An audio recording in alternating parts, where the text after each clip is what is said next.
பொடி நம்ம அரைச்சிருந்தோம்ல மிக்சியில், அதை வந்து நம்ம இப்படி பவுடரை அரைச்சி ஒரு தண்ணி இல்லாத ஒரு இதில் வந்து நம்ம இப்படி கொட்டினா நம்ம அரைச்சதில் வந்து இவ்வளோ பொடி நமக்கு கிடச்சிருக்கும். அதுக்கப்புறம் வந்து பார்த்திங்கன்னா இந்த பொடி இவ்வளோ நல்லா நைஸாக அரைச்சிருக்கோம். நம்ம இதை வந்து இந்த பொடி வந்து நம்ம நோய் எதிர்ப்பு சக்திக்கு ஒரு மில்கில் வந்து எடுத்துகிட்டு இதில் வந்து நம்ம வந்து ஒரு அது டேபிள் ஸ்பூனுக்கு பொருளை தான் போட்டோம். இது வந்து ஒரு டீஸ்பூனுக்கு இது ஒரு கிளாஸ் பால் மில்க் எடுத்துகிட்டு இப்படி ஒரு கிளாஸ் பொடி எடுத்து டீஸ்பூனுக்கு ஒரு கிளாஸ் பொடி எடுத்து இந்த மில்கில் போட்டு நல்லா மிக்ஸ் பண்ணி நல்லா நீங்கள் மிக்ஸ் பண்ணிவிட்டு இதை வந்து பார்த்திங்கன்னா நோய் எதிர்ப்பு சக்தி எனக்குமே இன்றைக்கி தொட்டையை கொஞ்சம் த்ரோட்டுக்காக தான் இருக்குது. இதை வந்து நம்ம குடிச்சோன்னு வச்சுக்கோங்க. இப்படி குடிச்சு பாருங்கள்.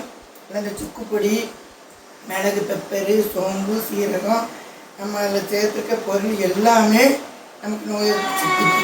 நம்ம அந்த கொரோனா டைமில் கூட இதெல்லாம் வந்து எல்லோரும் நல்லா சாப்பிட்டாங்க. அது மாதிரி இதை நீங்கள் ஒரு நேரம் பண்ணி பாருங்கள்.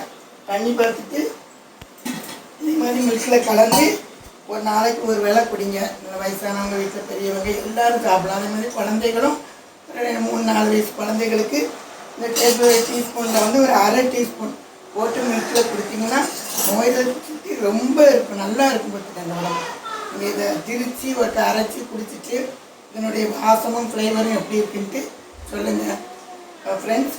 அதுக்கு பிறகு கமெண்ட் பண்ணுங்கள், ஷேர் பண்ணுங்கள், சப்ஸ்கிரைப் பண்ணுங்கள், லைக் பண்ணுங்கள். இந்த பொடி அப்புறம் வந்து ஒரு கண்டெய்னரில் போட்டு நீங்கள் மூடி வச்சுக்கிட்டிங்கன்னா அப்பப்போ ஒவ்வொரு டேபிள் ஸ்பூன் எடுத்து இந்த மாதிரி போட்டு நல்லா இந்த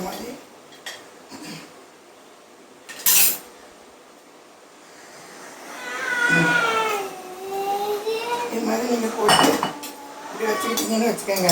நல்லா போட்டு ஒவ்வொரு ஸ்பூன் சாப்பிடுங்க. உண்மையிலே இது வந்து நோய் எதிர்ப்பு சக்திக்கு சூப்பரானது. நீங்கள் பண்ணி பார்த்துட்டு இதில் வந்து நீங்கள் சொல்லுவீங்க.